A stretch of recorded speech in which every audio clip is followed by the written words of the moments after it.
안녕하세요. 저는 서울에 살고 있는 30대 후반의 남자입니다. 여러분, 귀인을 믿으시나요? 어느 날 불현듯 내 인생에 찾아와 나를 바른 길로 인도해주는 사람 말이죠. 저는 30대 후반의 나이에 전혀 예상치도 못한 상황, 예상치도 못한 곳에서 예상치도 못한 인물을 귀인으로 만나 이렇게 사연을 보내게 됐습니다. 저는 대학을 졸업하고 바로 아버지가 운영하시는 자재 회사에서 일을 시작했어요. 말단 신입부터 시작해서 낙하산 소리 안 듣기 위해서 정말 피땀 흘려 일했죠. 자수성가해서 번듯한 중소기업으로 일군 아버지께 부끄럽지 않도록 몇 년간 개인 시간도 없이 일에만 매진했습니다. 30대 후반이 되자 일적으로는 누구에게나 인정받을 정도의 커리어를 쌓았지만 연애는 그렇지 못했습니다. 30대 넘어가면서 주변에서 슬금슬금 청첩장이 날라오는데 저도 슬슬 외롭더라고요. 도대체 제대로 된 연애를 했던 게 언젠지 가물가물하기까지 했어요. 그때부터 입버릇처럼 외롭다, 어디서 여자를 만나야 할지 모르겠다라고 하니까 제 오랜 친구 녀석이 괜찮은 여자 하나 소개시켜준다고 하더군요. 야, 이 형님이 너 외롭다는 말 듣고 괜찮은 여자 하나 알아왔다. 진짜? 어떤 여잔데? 어디서 아는 여자야? 회사 거래처 여직원인데 왜 땡땡 식품 있잖아. 뭐 땡땡 식품? 거기 대기업이잖아. 능력 있는 여자네. 맞아. 명문대 출신에 바로 대기업 취업한 엘리트야. 그것뿐이냐? 외모도 딱 네가 좋아하는 타입이야. 왜 청초한 아나운서상. 성격도 괜찮아. 아, 말하다 보니 너한텐 좀 아까운데? 야, 아깝게 뭐가 아까워? 내가 만나면 진짜 잘해줄 자신 있어. 나 이미 간하고 쓸개 다 줄 준비 됐다. 친구의 말을 들은 저는 빨리 그 여직원을 만나고 싶어 안달이 났었죠. 드디어 그렇게 만난 여자는 정말 제가 꿈에 그리던 이상형이었습니다.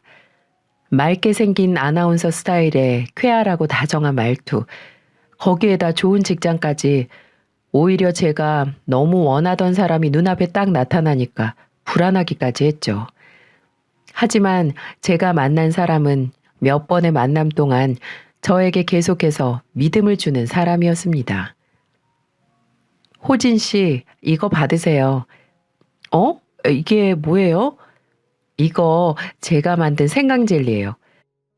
저번부터 호진 씨 장기침도 자주 하고 목을 계속 가다듬는 게 목이 칼칼한가 해서 제가 만들어 봤어요.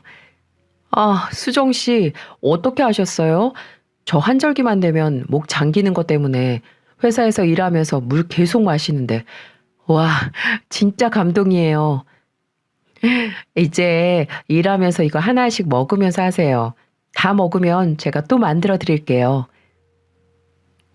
연애 초반부터 매번 제가 모르는 제 문제까지 세심하게 관찰해서 도움을 줬습니다. 한 번은 제가 정말 존경하는 교수님이 돌아가셨는데 장례식 기간 동안 빈소를 지키는 제 옆에서 속옷 가져다 주고 영양제 챙겨준 게 바로 제 예비 아내였습니다. 본인 회사 연차까지 써가며 크게 상심한 제 옆을 지켜줬죠.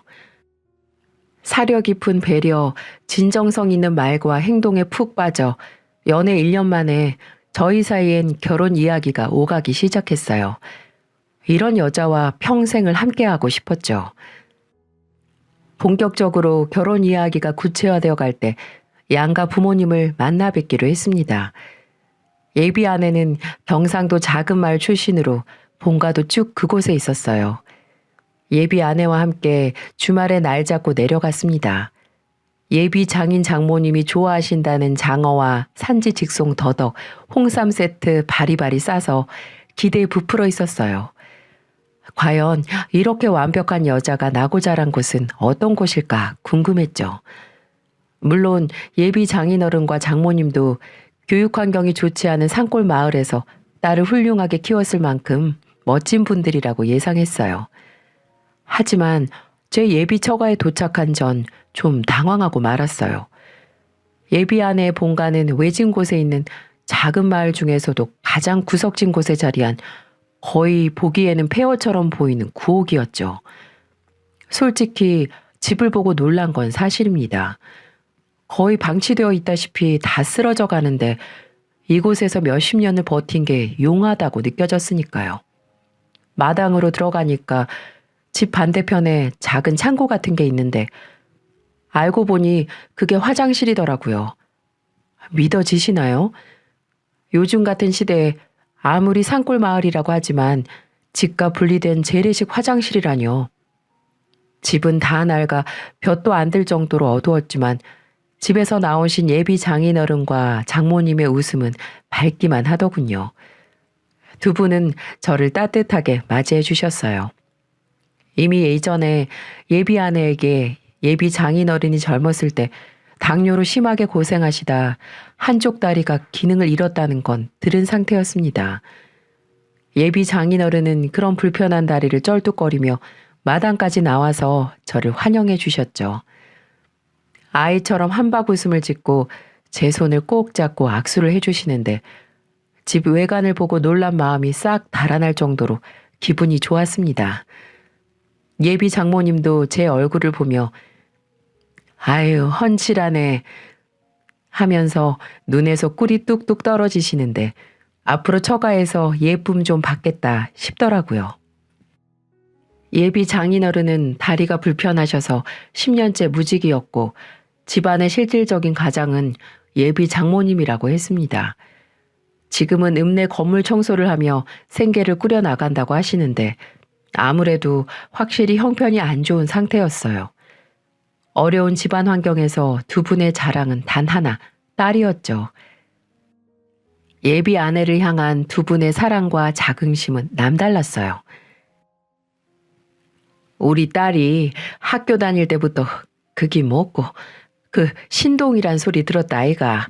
국민학교, 중학교, 고등학교까지 쭉 1등만 하다가 서울의 대학까지 턱하니 들어가니까 내 동네 여편 애들이 그렇게 배 아파했지. 아, 엄마, 언제 얘기를 하고 있어? 가시네, 가만히 있어 봐라. 내가, 야, 그 흔한 읍내 학원 한 번 안 보냈는데 대학도 장학금 받고 들어간 거 아이가. 야가 공부만 잘한 게 아니라 내랑 바깥 양반이 우리 수정이 참 착하게 키운 거 우리 남서방도 알제? 그럼요. 수정이 너무 착하고 다정한 거 너무 잘 알죠. 그래, 우리 수정이 서울에 직장 얻어다가 매달 우리한테 꼬박꼬박 월급 절반을 보내주는 그런 아다. 내랑 이 양반한테 과분한 딸이제. 암만. 근께 우리 아가 얼라 때부터 그렇게 동네 할매들한테 잘했다. 할매들 평상에 모여 있으면 자가 어깨도 주무르고 앞에서 재롱도 피웠다 아이가. 남서방, 밖에 우리 집 뒷간 봤제? 저것도 우리 수정이가 이번에 어머니 아버지 볼일 볼 때 편하라고 변기도 바꿔주기로 했다. 정말요? 진짜 대단하네요. 엄마, 딸 자랑 좀 그만해요. 나 얼굴 빨개져. 이 사람 밥 안 먹고 왔어. 배고프겠어요. 아이고, 내 정신 좀 봐라.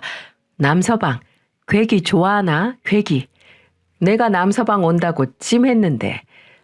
아, 전 뭐든 잘 먹습니다. 예비 아내는 집안의 자랑이자 대들보, 개천에서 난 용이었습니다. 처음엔 어떻게 이렇게 열악한 환경에서 완벽한 예비 아내가 자랐을까 했어요. 환경 탓, 상황 탓 하나 없이 본인 인생 잘 개척한 예비 아내에게 존경심마저 생겼죠. 저보다 어린 사람이지만 보고 배울 게 많다고 생각했습니다. 또 예비 장인어른과 장모님을 뵙고 나니 이렇게 자식을 믿어주고 자랑스러워해주는 부모님이기 때문에 예비 아내가 잘 자랐구나 싶었어요. 예비 아내의 소박함과 겸손함도 두 분에게서 물려받은 거라 생각했죠.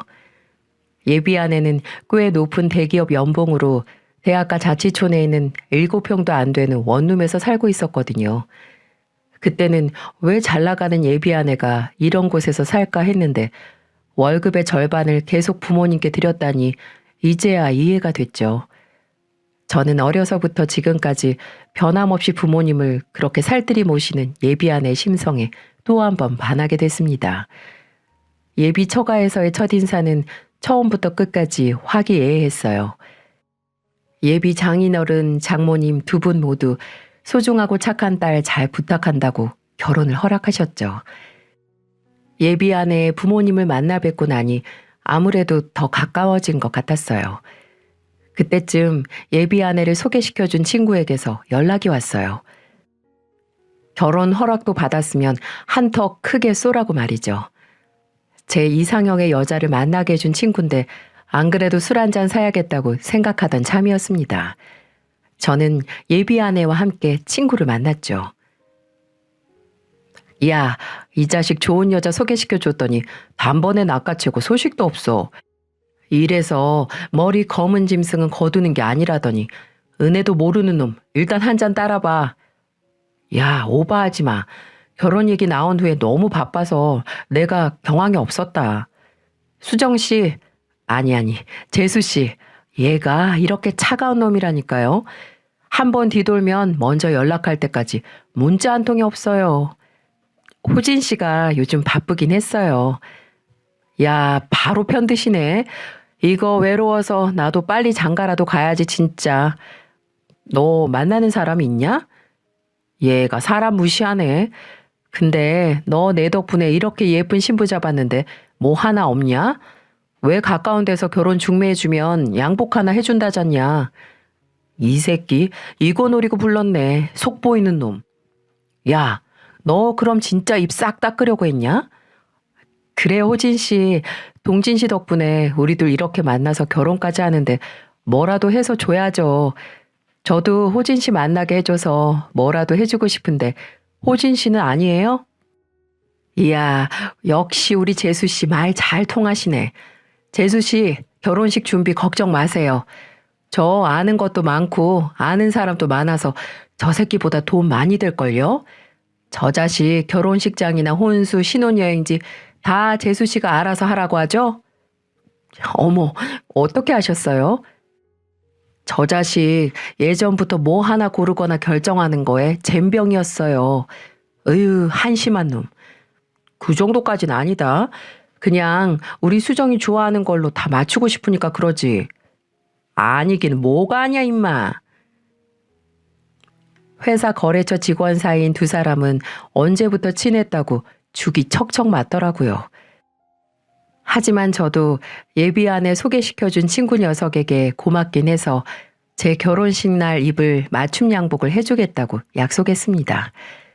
이후에도 종종 예비 아내와 친구 이렇게 셋이서 식사나 술자리를 만들어서 만났어요. 예비 아내의 말로는 이제 결혼할 사람이니 상대 친구들을 함께 만나는 게 서로 가까워진다나요?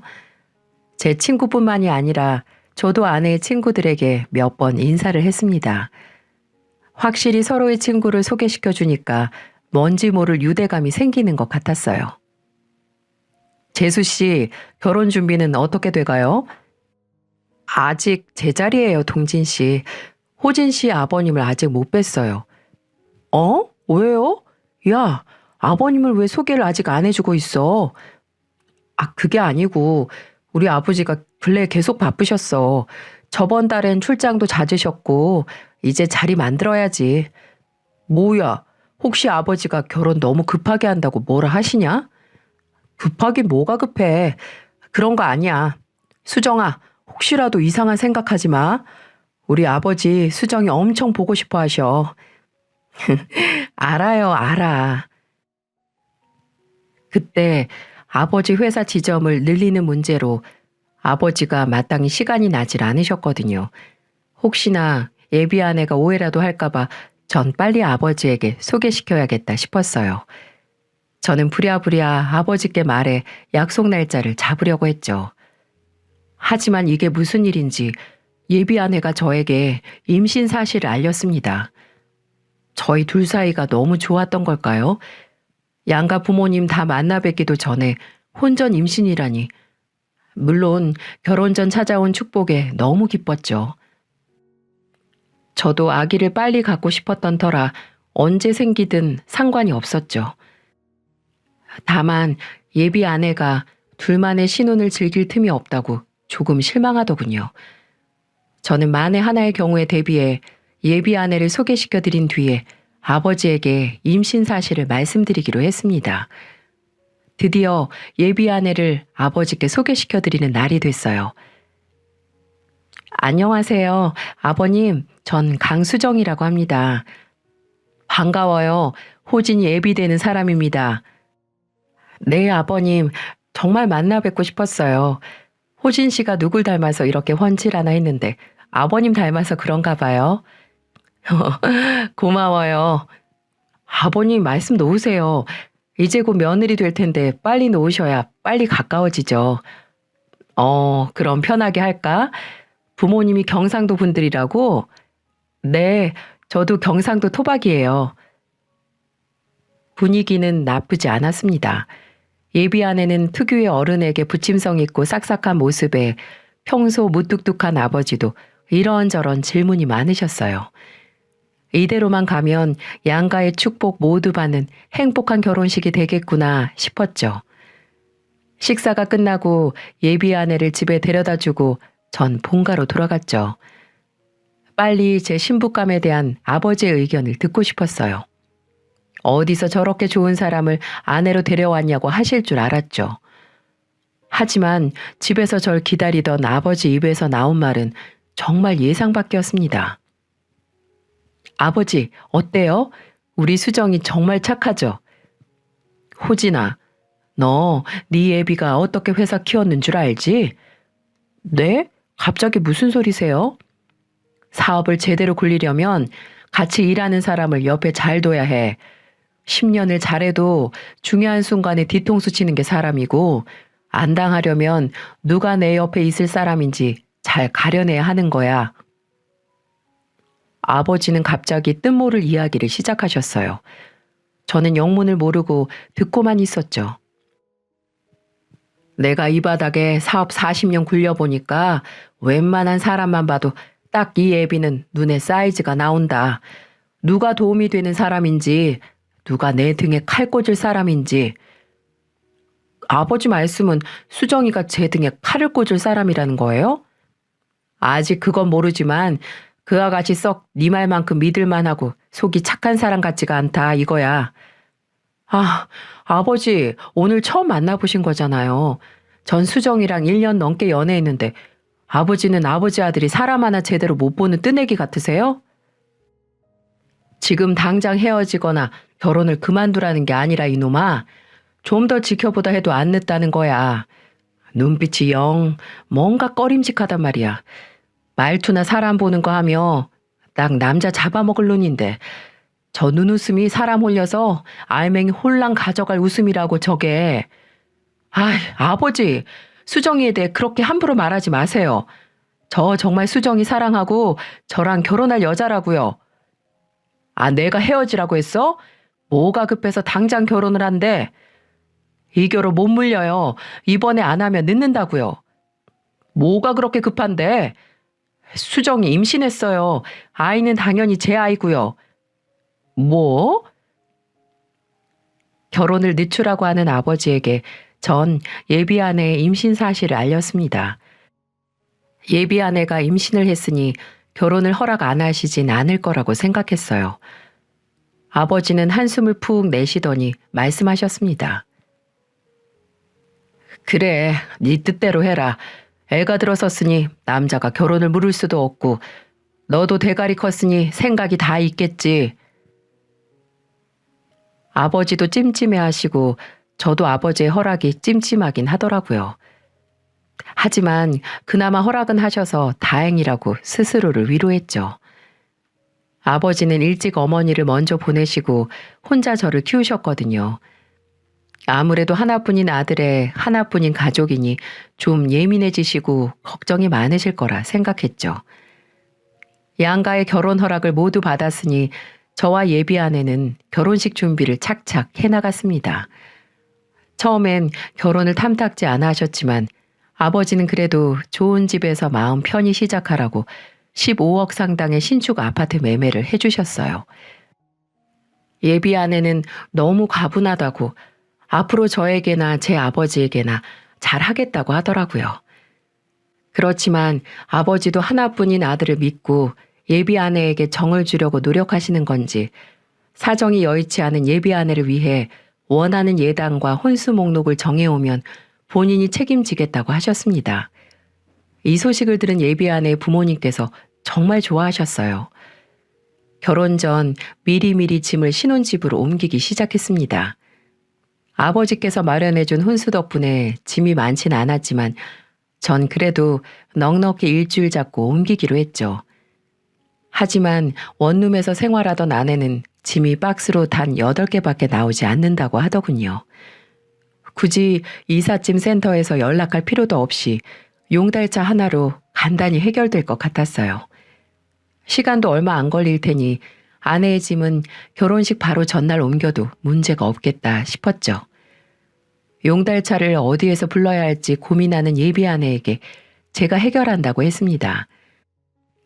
예비 아내가 사는 동네에서 가까운 센터를 찾다가 문득 개인 이삿짐 센터를 시작했다가 접은 대학 선배가 생각나더라고요. 사업 자금이 부족해서 사업을 접게 됐는데 아직 사업이 다 정리가 안 된 상태라서 미리 준비한 용달차 팔지도 못했다고 한 게 떠올랐거든요. 전 그 선배에게 바로 전화를 했습니다. 안 그래도 놀고 있어 시간 많다고 선배는 흔쾌히 도와주겠다고 했죠. 야, 그럼 주소 문자로 찍어 보내라. 내가 시간 맞춰서 갈게. 네, 선배 정말 고마워요. 거기 주변에 마땅한 업체가 없어서 걱정했는데. 야, 고마우면 이걸로 축의금 퉁치자. 아이, 그건 당연한 거고 제가 수고비 더 챙겨드려야죠. 아, 됐다. 임마, 밥이나 사. 그래요, 그럼. 제가 먼저 가 있을 테니까 비밀번호는 안 치고 들어와도 돼요. 그래, 이따 보자. 저는 선배에게 예비 아내의 집 주소와 신혼집 주소를 문자로 보내고 예비 아내에게 전화를 해서 용달차 문제가 해결됐다고 알렸죠. 예비 아내는 살았다고 그런 걱정 안 하고 자기는 결혼식 전이라 샵에서 마사지와 피부 관리 받고 밤에 신혼집으로 가겠다고 하더군요. 저는 알겠다고 한 뒤 신혼집으로 갈 준비를 했습니다. 신혼집에 도착해 먼저 가져다 놓은 제 짐을 정리하고 있었어요. 몇 시간 뒤 선배가 아파트에 도착했다고 문을 열어달라고 연락을 해왔습니다. 저는 공동 현관을 열어주고 현관으로 나가 선배를 기다렸죠. 선배는 몇 분 뒤 끌차에 짐을 싣고 왔습니다. 선배 오셨어요? 우리 진짜 오랜만이죠. 선배한테 이삿짐 배달 부탁하면서 얼굴 볼 줄을 몰랐네. 이거 한 번에 다 들고 올라오셨어요? 저 내려오라고 부르시지. 야, 꽉 차 있지도 않아서 무겁지도 않더라.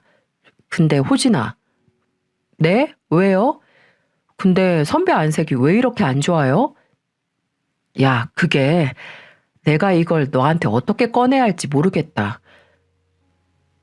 선배는 잿빛이 된 안색으로 주저하며 저에게 이야기를 털어놓기 시작했고 선배 입에서 나온 말들은 전혀 믿을 수 없을 정도로 충격 그 자체였습니다.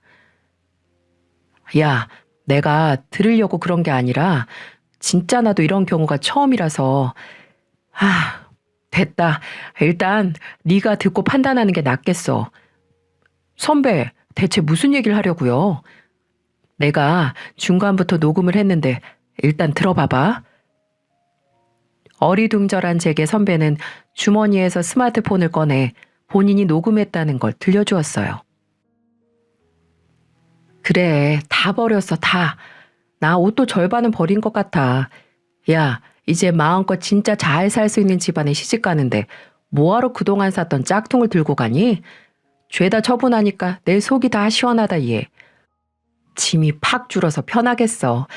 이제 옷장에 전부 백화점에서 산 진짜 배기들로 꽉꽉 채워야지.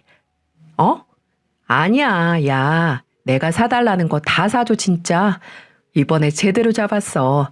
나한테 껌뻑 죽는다니까. 그래, 야 말도 마. 이번에 들어가는 신혼집이 15억짜리다, 15억. 신축 건물이라서 이제 몇 년 사이에 20억, 30억으로 확 오를지 누가 알아. 그거 이제 이혼하면 절반은 다 내 거야, 내 거. 아, 진짜 호구 제대로 잡았다니까. 어? 어, 야, 그래도 3년은 살아야 하지 않겠니? 그동안 죽은 듯이 조용히 있어야지. 어머, 어머, 얘 말하는 것 좀 봐. 그러게 누가 멍청하게 사람 보는 눈도 없으래? 다 자업자득이야. 어, 그 사람이 용달 불렀으니까 뭐 조금 있으면 오겠지. 거봐, 다 해준다니까. 나 손 하나 깜짝 안 해도 돼. 이게, 이게 대체 무슨 소린 거죠? 선배가 틀은 녹음에서 흘러나오는 목소리는 분명히 얼마 후 저랑 결혼할 예비 아내의 목소리였습니다. 저는 호구 잡았다라고 깔깔거리면서 말하는 목소리에 정신이 아득해졌습니다. 멍하니 지금 저에게 벌어진 일이 대체 무슨 일인지 이해하려고 애쓰는 도중 앞에 있던 선배의 목소리가 저를 깨웠습니다. 네가 알려준 주소로 가보니까 현관문이 열려있더라고. 너한테서 용달 보냈다고 듣고 일부러 열어놓은 것 같은데 내가 들어가는지도 모르고 통화하면서 떠들고 있더라. 처음에 들어갔을 때 물건 다 버리고 갈 거다. 호구 아버지가 혼수도 싹 다 넣어줘서 너무 편하다. 이 소리가 들리는데 이거 녹음해서 너한테 들려줘야겠더라고. 이게 무슨 일이냐 진짜? 이 여자 너하고 결혼하고 나서 일부러 이혼한 다음에 재산 빼돌리려고 했던 거 맞지? 일단 그 여자 통화 끝날 때쯤 들어간 척 아무렇지 않게 행동하긴 했는데 내가 거기서 따질 수도 없는 노릇이고 야 이거 당장 결혼식이 내일이라도 엎어야지. 아니 오늘이라도 엎어야 할 문제다 호진아. 선배 저 그 음성 파일 좀 보내주실래요? 그리고 정말 죄송하지만 이 짐들 그 집에 도로 가져다 놔주세요. 죄송해요. 헛고생 시켜서 제가 그 집 비밀번호 드릴게요. 그래. 나한테 미안할 필요 없어. 이 정도는 당연하지. 전 일단 선배에게 녹음 파일을 받았습니다. 그리고 선배에겐 고맙다고 하고 일단 이 일은 비밀로 해달라고 내가 해결하겠다고 말한 뒤에 보냈어요. 그리고 예비 아내, 아니 그년에게 문자를 보냈습니다. 오늘 몸 상태가 영 안 좋으니까 오늘은 내 자취방 가서 일찍 잘게. 그리고 결혼 전에 신랑이 신부 보면 부정 탄다더라. 너도 오늘은 일찍 쉬고 내일 결혼식장에서 보자. 라고 말이죠. 정말 제 운명의 여자라고 생각한 사람이 알고 보니 저에게서 한몫 단단히 챙기기 위해 모든 걸 연기한 가증스런 인간 이하의 물건이라니 불현듯 아버지가 맞았구나 싶었습니다. 아버지의 촉이 확실하게 맞았던 거죠. 이래서 부모가 말리는 결혼은 하지 말라는 건가요? 전 그년과 새로 시작하려고 했던 신혼집에 덩그러니 서 있었습니다. 당장 내일이었어요. 내일.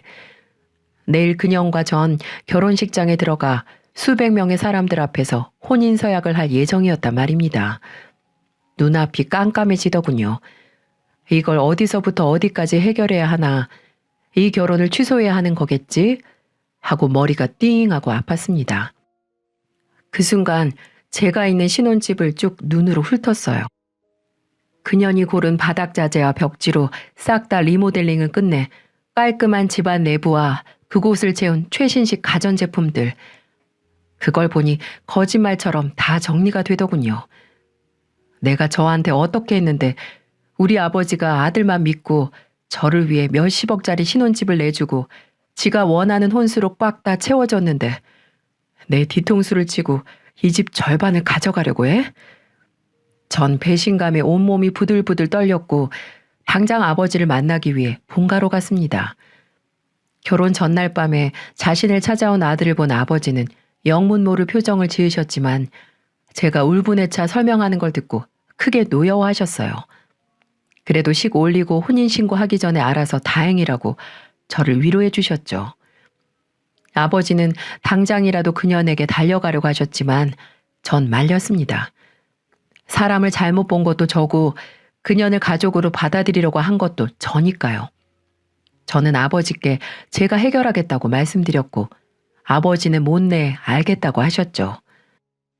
저는 아버지께 내일 결혼식에 저희 쪽으로 오기로 했던 사람들에게 결혼식이 취소됐다는 연락을 돌려달라고 부탁했습니다.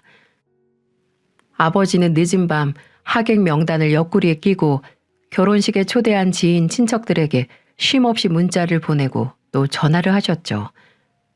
아버지에게 정말 면목이 없었지만 아버지는 아들 잡아먹을 뻔한 불엿이 떨어뜨릴 수 있다면 뭐든 다 하겠다고 하셨어요. 저는 결혼 없는 결혼식 전날 뜬 눈으로 밤을 지샜습니다. 나와 나를 믿어준 아버지를 모욕한 그년에게 제대로 복수를 하기 위해서요. 그때 선배에게서 전화가 한 통 오더라고요. 네, 선배. 짐 도로 잘 가져다 놨다고 말하려고. 그리고 너무 낙심하지 말고 일 잘 해결해라, 임마. 근데 너 혹시 아직 동진이랑 연락하냐? 동진이요? 네, 그런데요. 너 그럼 그 여자가 동진이 전 여친인 것도 알고 있었어? 네? 아니, 전 여친인지 아직도 사귀는 건지도 모르겠다. 내가 어제 그 여자 얼굴 보고 어디서 본 것 같긴 했거든. 지금 생각해보니까 몇 년 전에 동진이가 나한테 여친이라고 사진 보여줬던 게 생각나는 거야. 근데 내가 너랑 동진이가 대학 때부터 친한 친구인 걸 아는데 네가 동진이 전 여친이랑 결혼까지 한다고 하진 않을 거 아니야. 너 동진이 만나서 제대로 한번 물어봐.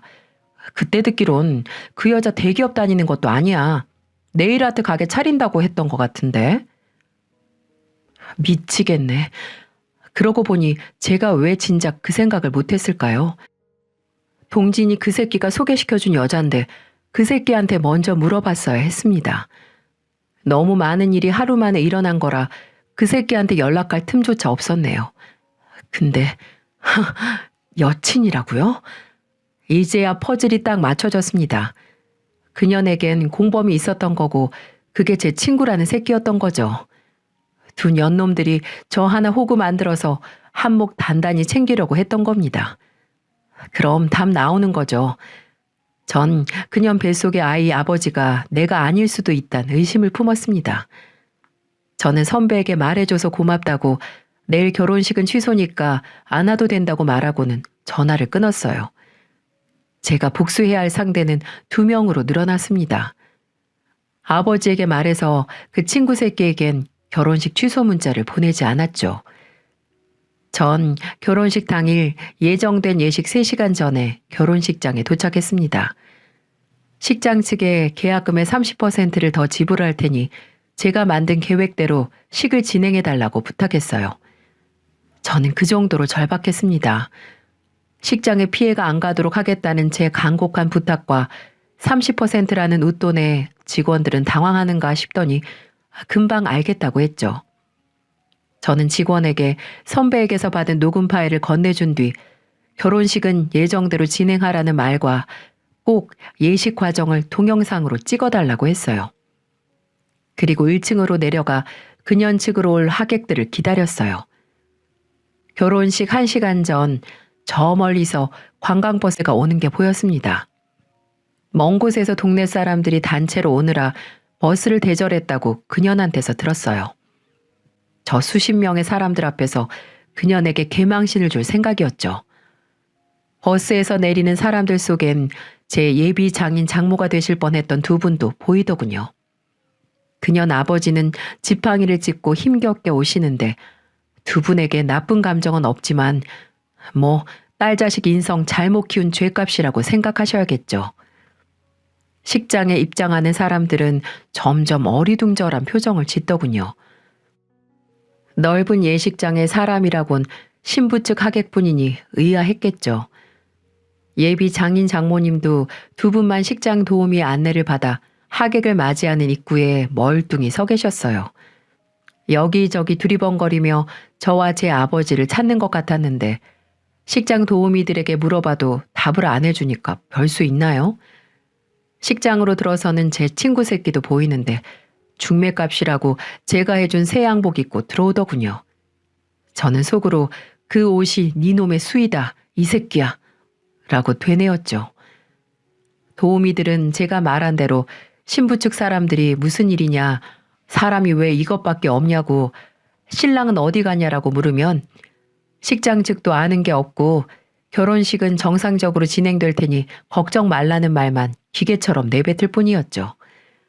결혼식 시간이 다가올수록 사람들은 크게 웅성거리기 시작했어요. 아니 뭐야? 사람이 왜 이것뿐이야? 남편 아버지가 사업한다고 하객이 어마어마할 거라고 하더니만. 그러게 이렇게 휑한데 결혼식을 하긴 하는 거야? 거참 식장에 우리 마을 사람들만 다 있는 것 같네. 수정 엄마 이거 결혼식 하는 거 맞아? 점점 전염병처럼 동요하는 그년 측 하객들은 그년 부모님에게 따지기 시작했어요. 그녀는 신부 대기실에 있어서 이 사실을 전혀 모르고 있겠죠.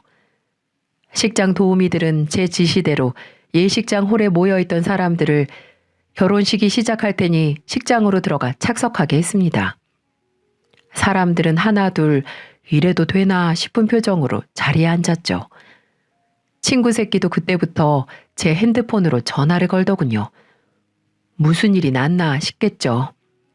전 그 전화를 무시하고 복수를 마무리 짓기 위해 다른 사람들의 눈을 피해 식장 뒤쪽으로 들어가 대기했어요. 식장은 고작 3분의 1도 차지 않았습니다. 사람들은 빈자리를 불안한 눈으로 훑으며 서로 속닥거렸어요. 결혼식 자리에 주례도 사회자도 신랑도 신랑 측 부모님도 없이 예정대로 결혼식은 시작했어요. 거의 빈 식장에 신부 입장을 올리는 음악이 켜졌고 그년이 등장했습니다. 눈을 내리깔고 세상 가증스럽게 등장한 그녀는 신부 입장을 하며 걸어오다 어쩐지 하객이 모자란 식장을 흘끗 보고 멈춰섰어요. 그때 그래 다 버렸어 다. 나 옷도 절반은 버린 것 같아. 야 이제 마음껏 진짜 잘 살 수 있는 집안에 시집 가는데 뭐하러 그동안 샀던 짝퉁을 들고 가니? 예식장에 그년이 통화했던 내용이 음악 대신에 울려 퍼졌습니다. 식장은 한순간에 아수라장이 되어버렸죠. 아니 이게 뭐야? 이거 수정이 목소리 아니야? 뭐 호구? 수정이 남편이 호구라는 얘기야? 이게 다 무슨 난리야? 얘 수정아 이게 어떻게 된 거야? 이혼할 거라고? 어머어머 쟤는 결혼 전에 벌써 이혼할 목적인 거야? 수정 아빠 결혼식 취소면 내가 낸 축의금도 도로 내놔요. 아 이게 무슨 경우야 이게. 하객들은 저마다 하나둘 언성을 높였고 몇 명은 그년과 그년 부모를 향해 질문 세례를 퍼부었습니다. 그녀는 지가 입은 웨딩드레스보다 더 얼굴이 하얗게 질려갔어요. 식장을 가득 메운 본인의 인간 이하의 계획을 들으면서 본인이 들고 있던 부케도 떨어뜨리며 부들부들 떨더라고요. 그년 부모님도 하늘이 무너지는 걸 보는 얼굴이었습니다. 딸년의 그런 계획을 아무것도 모르고 계셨던 거죠. 친구 새끼도 두리번거리면서 어디로 튀려고 하는 것 같았는데 제가 그냥 보낼 것 같나요? 그년의 음성 파일이 끝나자 어두웠던 조명도 환해졌습니다. 그리고 술렁거리는 예식장으로 모든 걸 정리하기 위해 제가 나갔어요. 호진 씨. 유령 신부 마냥 허옇게 질린 그녀는 절 보고 절박하게 소리쳤어요. 전 그년을 무시하고 하객들에게 말했어요. 오늘 모여주신 분들 정말 죄송스럽게 생각합니다. 제가 머리 숙여 사과드립니다. 하지만 전 1년을 넘게 저 사악한 여자에게 속았어요. 저 여자는 저와 결혼 후에 이혼해서 어마어마한 금액의 위자료를 받을 계획이었던 겁니다. 그리고 저 무서운 여자를 도운 공범이 있습니다. 바로 저 여자를 제게 소개시켜준 저의 절친, 바로 저기 앉아있는 이동진, 바로 너. 전 손을 들어 친구 새끼를 가리켰고 하객들은 일제히 경악스러운 표정과 함께 그 새끼를 쳐다봤죠. 그 새끼는 이리 가지도 오지도 못한 어정쩡한 자세 그대로 굳었습니다. 저 자식은 본인이 사귀고 있던 여자를 저에게 소개시켜주고 나중에 받을 위자료를 나눠 가질 계획이었겠죠. 너네 둘 뚫린 입이 있으면 어디 말해봐. 내 말이 틀려? 호진 씨, 내 말 좀 들어봐. 다 오해야. 내가 다 설명할 수 있어. 오해? 내가 네 입으로 말하는 걸 똑똑히 들었는데 오해? 너 진짜 날 머저리로 보는구나. 내가 그 말을 믿을 것 같아? 처음엔 맞아. 당신한테 돈 챙기고 이혼하려고 했는데 그거 다 저 사람 생각이었어. 저 사람이 먼저 지 친구 중에 아버지가 크게 사업하는 부자가 하나 있다고 해서 나도 이렇게까지 될지 몰랐어. 난 처음엔 그냥 생각 없이. 그때 친구 새끼가 정신을 차리고 그년에게 반박하기 시작했죠. 뭐 이년아? 이제 와서 다 내 생각이라고? 호진이 얘기 듣고 돈 뜯어내자고 한 게 누군데 이게 어딜 떠넘기고 있어? 호진 씨, 저 얘기 듣지 마. 난 처음엔 정말 이혼할 생각이었는데 점점 당신이 좋아졌어. 내 마음은 진심이었다고. 우리 좋았잖아. 호진 씨. 와, 씨, 이 더러운 년아. 너 나랑 3년이나 사귀었잖아. 이제 와서 호진이 자식한테 진심이라고? 지들끼리 저렇게 박터지게 싸우는데 참나 볼만하더군요. 하객들은 이게 다 뭐냐 하는 얼굴로 흥미진진하게 보고 있고 그년 부모님들은 당장 뒤로 넘어가도 이상하지 않은 안색이었죠.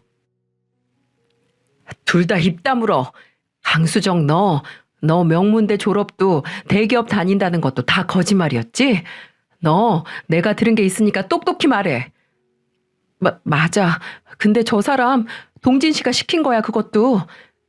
야, 신나서 그 회사 사원직 위조한 게 누군데? 그래. 연애할 때 이상할 정도로 회사에 못 찾아오게 한 것도 어딘지 말하는 게 전혀 똑똑해 보이지 않는 것도 내가 다 눈이 멀었던 거겠지. 호진아, 내가 잘못했다. 나도 일이 이 지경까지 올지 몰랐어. 제가 부추기지만 않았으면 나도 안 했을 거야. 맹세해. 내가 먹고 살기 너무 힘들어서 그랬어. 나 한 번만 봐주라. 너랑 내가 몇 년지기냐 친구야. 제발. 친구 새끼는 억지 눈물을 쥐어짜며 식장 바닥에 무릎을 꿇더군요. 그 모습에 연민은커녕 더 화만 났습니다. 넌 몇 년지기 친구를 속여서 등쳐먹는 게 말이 된다고 생각하냐? 됐고 너희 연놈들 다 콩밥 먹을 준비를 하든지 나한테 피해 보상 금액을 주던지 준비나 해라. 뭐? 호진 씨 그게 무슨... 설마 내가 가만히 있을 거라고 생각하진 않았겠지? 나 너네 둘한테 혼인빙자 사기죄로 고소할 테니까 그렇게 알아. 형사는 물론이고 민사 손해배상까지 청구할 테니까 야, 니들 둘 돈을 영혼까지 끌어모아야겠다. 뭐? 야, 호진아. 호진 씨. 돈 없으면 징역 살든지. 요새는 벌금만 최대 2천인데 민사소송도 따로 할 테니까 넉넉하게 준비해놔. 정신적 손해배상까지 너네들 등골 모조리 빼먹을 테니까. 등쳐먹히는 기분이 어떤지 똑똑히 가르쳐 줄게, 내가. 호진 씨, 나 당신 아기 가진 여자야. 어떻게 나한테 그럴 수가 있어. 아, 그건 유전자 검사는 하고 나서 말해. 진짜 그 뱃속에 있는 애가 내 애면 그때 말하라고. 근데 명심해. 만일 내 애가 아니면 넌 추가로 친자 소송으로 고소당할 줄 알아. 알아들어? 전 그 말을 마지막으로 예식장을 박차고 나왔습니다. 그녀는 웨딩드레스를 질질 끌고 식장 밖까지 절 쫓아나오더라고요. 그 더러운 손으로 잡고 매달리기에 뺨 한 대 후려쳤습니다. 바닥에 주저앉아 엉엉 우는 모습 무심하게 한번 봐주고 나왔네요. 1년을 넘게 머저리처럼 속아 까맣게 썩었던 속이 다 뻥하고 뚫렸습니다. 저는 복수의 승리를 자축하며 빠르게 그 년놈들에게 혼인빙자 사기를 비롯한 총 3개의 소송을 시작했어요. 어디서 장기를 팔던 빚을 지든 끝까지 돈을 받아낼 생각이었죠. 저에게 있는 그년의 통화 녹음과 결혼식장 녹화 영상으로 그 두 연놈의 사기 행각이 모두 입증됐고 사기로 취득한 재산이 있다는 것도 입증했죠. 두 연놈은 소송 끝에 정신적 손해배상으로 제게 위자료를 줘야 한다고 법원의 판결을 받았습니다. 제가 받은 정신적 고통에 비해서 한없이 작은 금액이지만 그 두 연놈을 괴롭게 하기엔 충분했죠. 정말 우스운 건 그년이 포기를 모르고 진짜 친자검사를 했다는 거예요. 제 애라면 그걸 빌미로 다시 엮어보려는 거겠죠. 하지만 유전자 검사 결과 아이는 제 아이가 아니었습니다. 심지어 제 친구 새끼 아이도 아니었죠. 그년에게 제 3의 남자가 있었던 겁니다. 여러분, 믿어지시나요? 정말 끝도 없이 가지가지 아닌가요? 그녀는 친구 새끼에게도 버림받고 고향으로 돌아가 미혼모로 비참하게 살고 있다고 합니다. 그 난리를 다 보신 그녀 부모님은 차마 그녀를 내치지는 못하신 거겠죠. 그래도 평생 딸 자식 착하다고 믿고 살아오셨을 텐데. 아휴, 친구 새끼의 소식은 전혀 들리지 않습니다. 대학 동창들에게 소문이 나서 연이란 연은 죄다 끊겼다고 하네요. 주변 사람들 다 잃게 된 거죠. 뭐 자업자득 아니겠습니까? 시간이 얼추 지난 지금도 혹시 내가 그년 이삿짐을 선배에게 부탁하지 않았으면 어떻게 됐을까? 이 생각을 하면 오금이 다 저려오네요. 만약 그 선배가 그년 통화하는 소리를 녹음하지 못했다면 전 결혼 후 몇 년 뒤 이혼당해 위자료만 뺏겨 세상 불쌍한 인간이 되어 있었겠죠. 진짜 천운이 도왔고 그 선배가 제 인생을 살린 겁니다. 이후로 귀인의 존재를 믿게 되었어요. 인간은 누구나 인생을 구원할 정도의 커다란 도움을 남에게 받는다고 하네요. 그리고 도움을 받아 구사일생했으면 그 은혜를 갚을 줄 알아야 하고 나눠야 한다고 생각했어요. 도움만 받고 입을 싹 씻기엔 너무 모렴치한 거 아니겠어요? 이렇게 입을 닦아버리면 또 올 수 있는 행운을 발로 차버리는 짓이죠. 전 작은 부족으로 사업을 접은 그 선배에게 투자하기로 했어요. 선배, 나 진짜 선배 덕분에 살았어요. 정말 고마워요. 선배는 내 귀인이라니까요. 야, 그만해라. 나도 우연찮게 들은 건데 밥이나 사, 밥이나. 아니, 그 정도는 부족해요. 선배, 처음에 생각했던 사업 자금이 얼마나 돼요? 에? 참나, 왜? 네가 내주게? 네, 제가 투자할게요. 뭐? 야, 실없는 소리 하지도 마. 됐다, 안 받아. 아니요, 선배 없었으면 그년한테 뜯길 돈이었어요. 아니, 선배 사업 자금이 뜯겼을 돈의 10분의 1도 아니었을 거예요. 부담 가질 필요 없이 투자 받아서 그동안 하고 싶어 했던 이사 사업 시작해봐요. 선배는 한사코 거절했지만 저의 기나긴 설득 끝에 제 투자를 받아 이삿짐 센터를 열었어요. 저희는 서로에게 귀인이 된 셈이죠. 아버지는 그런 저에게 네가 한번 호되게 당할 뻔하니까 진짜 어른이 된 것 같다고 하셨어요. 전 크게 배신당한 상처를 잊기 위해 일에 집중하고 있습니다. 몇 주 뒤에 길게 해외 출장을 갈 예정이에요. 가서 일도 배우고 커리어도 쌓으면서 저 자신을 더 나은 사람으로 키우려고 합니다. 어쨌든 제가 사람 보는 눈이 영 아니라는 건 이번 사건으로 증명됐으니까요. 불행을 불행으로 끝내는 사람은 지혜가 없는 사람이고 불행을 하나의 출발점으로 삼아야 한다고 하잖아요. 저는 사랑했던 사람에게 등에 칼 꽂힐 뻔한 불행을 딛고 새롭게 시작하려고 합니다. 이야기를 들어주신 분들 모두 인생의 귀인을 만나고 또 스스로 다른 사람에게 귀인이 되는 경험 하셨으면 좋겠네요. 모두들 건강하시고 행복하세요.